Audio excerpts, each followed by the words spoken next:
Assalamualaikum warahmatullahi wabarakatuh. Halo, selamat pagi semuanya. Perkenalkan, nama saya Len Selarasati dari UINFAS Bengkulu. Baiklah, pada hari ini kita akan membahas materi simple past tense. Simple past tense. Teman-teman ada yang tahu apa itu simple past tense? Simple past tense adalah sebuah pola atau aturan kalimat yang menunjukkan sebuah aktivitas yang terjadi di masa lalu atau masa lampau. Nah, untuk lebih mudah teman-teman mengingatnya, teman-teman cukup mengingat kata fast. Kata fast itu artinya lampau atau lalu. Nah, jadi simple past tense itu adalah suatu kejadian atau peristiwa yang terjadi di masa lalu. Adapun rumus dari simple past tense yaitu untuk kalimat positif ada dua, yaitu kalimat verbal dan kalimat nominal. Untuk kalimat verbal itu rumusnya subject plus verb to. Sedangkan kalimat nominal itu subject plus was or were plus nominal. Nah, apakah teman-teman tahu bagaimana cara menyusun kalimat simple past tense? Untuk contoh simple past tense itu kalimat verbal subject plus verb to. She bought a new book yesterday. Nah, di sini subjek si ini adalah subjek, terus bought ini adalah verb to. Bought pada kata kerja pertama yaitu buy yang artinya membeli. Karena dia menggunakan verb to, maka berubah menjadi bought. She bought a new book yesterday. Dia membeli sebuah buku baru kemarin. Untuk kalimat nominal itu rumusnya ada subject plus was or were plus nominal. Untuk contohnya,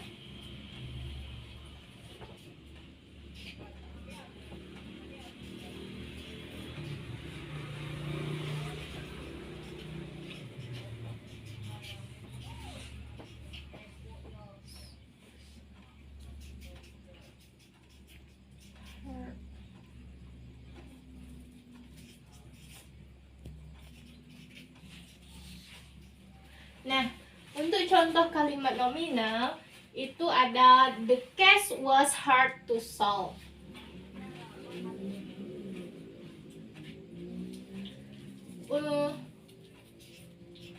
Untuk kalimat negatif itu juga terbagi menjadi dua, yaitu kalimat verbal dan kalimat nominal.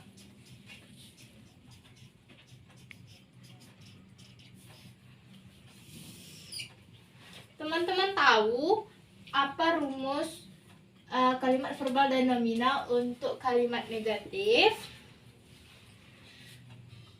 Rumus verbal untuk kalimat negatif yaitu subject plus did plus not plus verb one.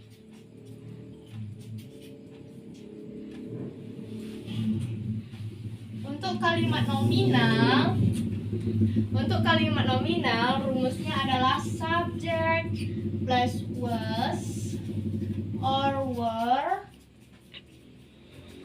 plus not plus verb one. Nah, bagaimana dengan contoh kalimat dari kalimat negatif ini? Contoh untuk kalimat verbal yaitu she did not buy a new book yesterday.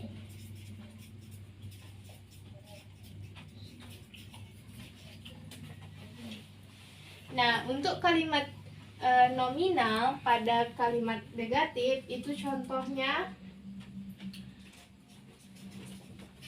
the case not hard to solve. Nah, apakah teman-teman tahu membedakannya antara kedua kalimat tersebut? Nah, baiklah. Di sini untuk kalimat negatif terbagi menjadi dua, verbal dan nominal.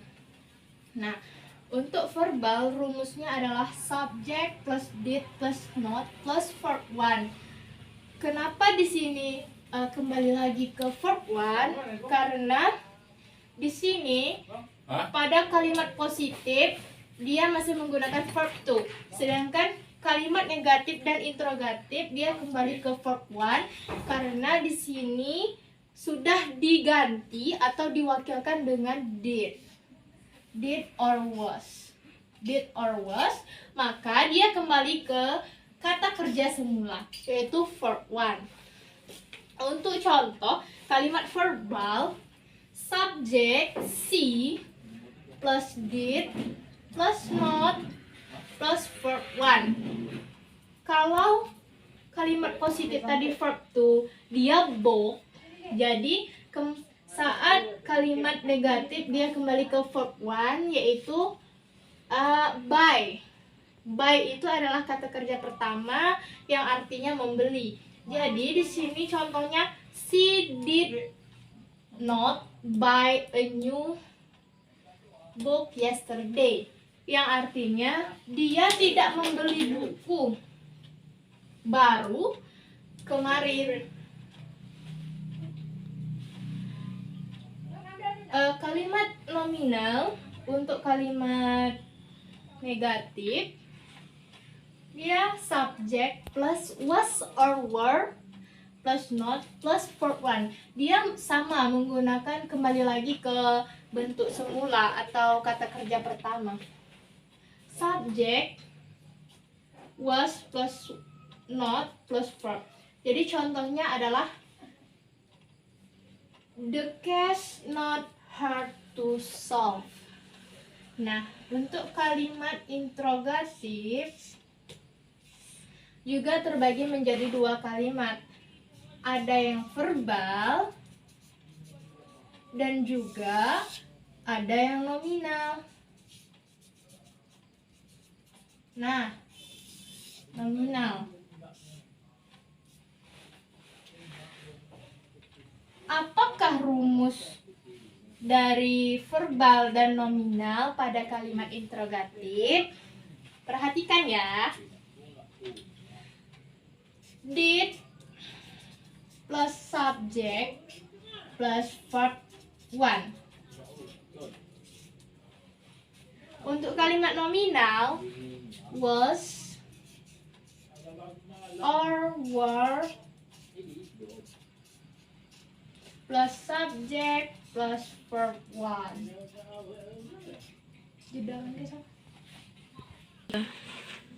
Untuk contoh kalimat pada kalimat verbal yaitu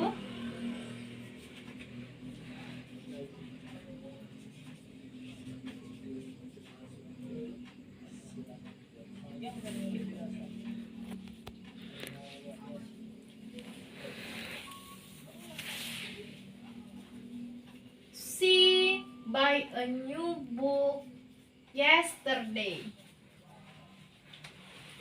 Untuk contoh kalimat nominal yaitu was the case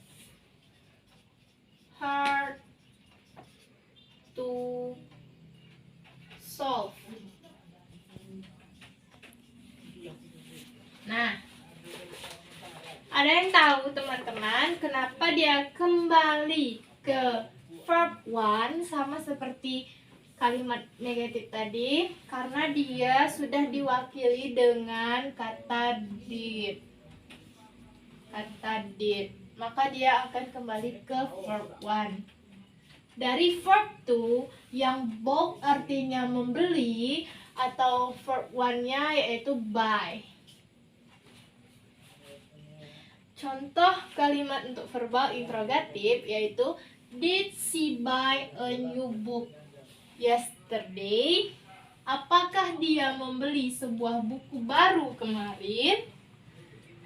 Nah, kalimat nominalnya was the case hard to solve? Sampai sini, apakah teman-teman semua sudah paham? Sudah sampai. Baiklah, untuk selanjutnya kita masuk ke fungsi simple past tense. Apakah ada teman-teman yang tahu apa itu fungsi dari simple past tense? Yang pertama yaitu simple past tense juga berfungsi untuk menunjukkan aktivitas yang terjadi di masa lalu.